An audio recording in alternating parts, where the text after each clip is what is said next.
Hoy para Entrevistas Canal 1 hemos invitado al señor Francisco Maltés, presidente de la Central Unitaria de Trabajadores, la CUT, a propósito de que ya mañana empiezan las reuniones que le darán forma a la discusión sobre el aumento al salario mínimo.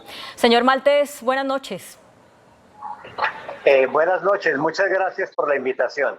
A usted por aceptarla. En la subcomisión de productividad, que es mañana, se conocerá el informe del DANE, del Banco de la República y de los Ministerios de Hacienda y Trabajo sobre productividad, que ya se ha dicho que estaría alrededor del 3%.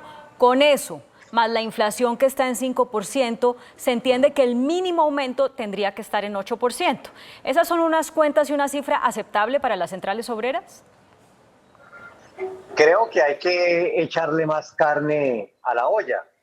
Recordemos que los alimentos en este año han crecido cerca del 15% y el precio de los bienes regulados, que son precios que define el gobierno, como la gasolina, el transporte público y los servicios públicos domiciliarios, han crecido cerca del 10%. Los hogares que se ganan el salario mínimo se gastan el 50% entre alimentos y transporte, lo que quiere decir que esta cifra del 8% todavía falta más para que llegue a ser, para que los trabajadores recuperen el poder adquisitivo que han perdido durante este año. ¿Cuál sería entonces la cifra unificada, si es que habrá una de las centrales obreras?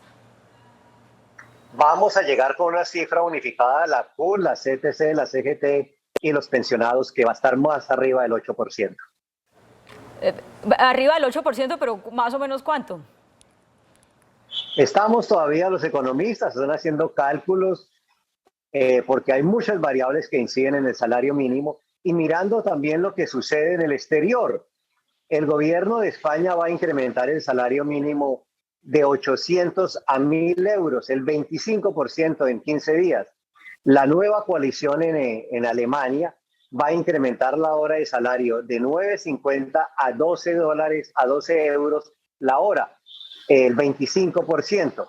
El gobierno mexicano acaba de hacer un acuerdo con los empresarios y los trabajadores para incrementar el salario mínimo a partir del 1 de enero en el 22%, cuando la inflación fue del 7%.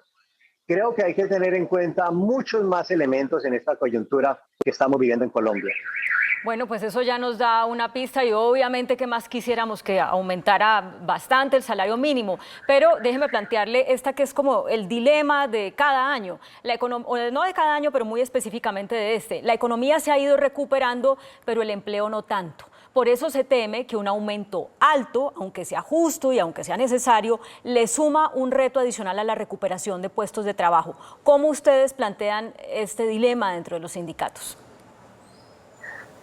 Recordemos dos cosas recientes. Los premios Nobel de Economía, que se ganaron ese título, lo hicieron a través de un estudio en que se demuestra que un incremento sustancial en el salario mínimo no afecta la demanda de trabajo. Y el ejemplo más claro puede ser México. En 3 años ha reajustado los salarios el 66% y no se ha perdido empleo.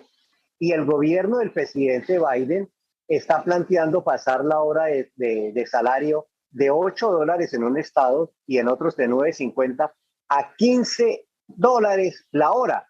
Si en la meca del capitalismo están haciendo incrementos salariales de casi el 100% sin que se afecte el empleo, ¿por qué no se podrá en Colombia? Ya que usted menciona el caso de Estados Unidos, quiero plantearle algo que han mencionado algunos de los candidatos presidenciales, entre ellos Juan Carlos Echeverry, pues ¿por qué no hacer incrementos según digamos, el departamento o la ciudad, entendiendo que no es lo mismo el costo de vida en Bogotá que, por ejemplo, en Leticia, y también el sector de la economía, porque no todos los sectores de la economía se han recuperado con el mismo vigor? ¿Ustedes, en medio de la mesa de concertación de aumento al salario mínimo, estarían dispuestos a acordar unos aumentos diferenciales? Uno de los objetivos del salario mínimo es disminuir las desigualdades que hay en Colombia. Si nosotros aceptamos que haya salario diferencial de acuerdo a la productividad o al sector económico, supongamos el caso del Chocó, donde la productividad sería mínima y el salario entonces por tal razón sería, digamos, la mitad del mínimo. Eso contribuiría a ahondar la pobreza y la desigualdad en el Chocó, cosa que no compartimos. Por eso creemos que los salarios diferenciales en esta coyuntura, donde Colombia es el país más desigual en este continente después de Brasil, no es lo mejor.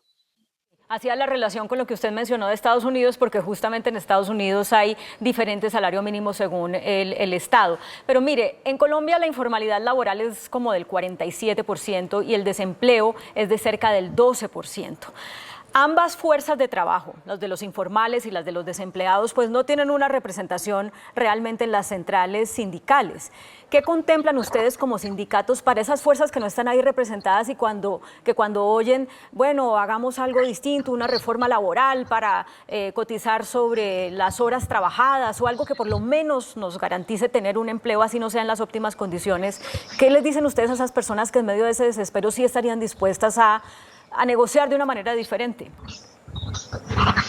Tenemos que decir que en los últimos 30 años se han hecho cerca de 6 reformas laborales en la cual se han disminuido los costos del trabajo y no se ha generado más empleo.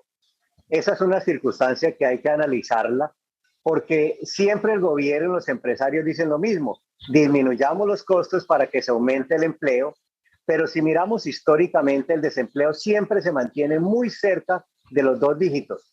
Es decir, no son los costos laborales los que afectan el empleo. Creo que hay que mirar los costos financieros en que incurren las empresas, de los cuales se han venido quejando reiteradamente en los últimos días.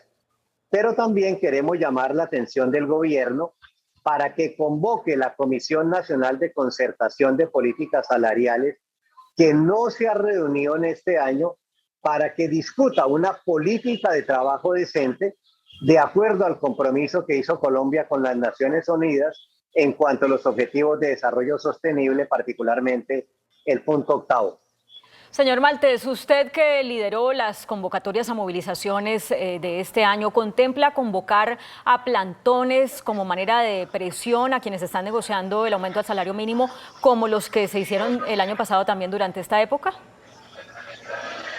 Estamos invitando a los trabajadores y a todos los colombianos a que el lunes 13 estén pendientes del debate que se va a realizar, que va a ser transmitido por Señal Colombia, donde empresarios, trabajadores y gobierno expondremos los argumentos que tenemos para sustentar nuestras peticiones. Creo que a Colombia le interesa que haya un debate sobre el salario mínimo en este momento y por supuesto que la movilización es un elemento importante que no dejamos atrás ni echamos en el olvido. Bueno, pues señor Francisco Maltés, estaremos pendientes, por supuesto, el lunes de ese foro y de las discusiones para contarle a la gente cuáles son los elementos de juicio para llegar, ojalá esta vez sí, a un acuerdo. Muy buenas noches y muchas gracias por atendernos. Muchas gracias por la invitación. Continúen con más en Noticentro 1 CMI.